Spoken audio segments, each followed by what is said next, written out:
thấy về lá nè, thấy về lá. Này này, thò mà, coi nè, thò mà, tắt. Nè nó. Bạn, chưa bạn. Cô thì tụng. Đấy, bạn nó cứ gió đây rồi. YouTube cho chị, YouTube. Ui. Nó thua. Hiểu tiếng mà, hiểu xóm á.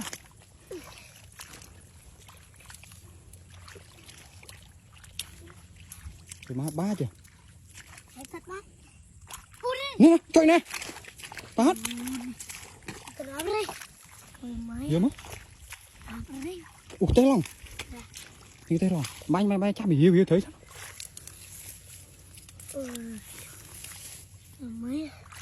Bát. Nè, khơi á. Trời mai thấy tụ banana này liền. À chồng, thấy tụ.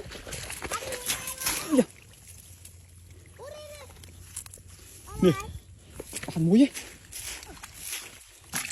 Bát. Chuyện mình thoát mà nè. Chắp ban đấy. Nè, chắp ban. Cho nè, nè.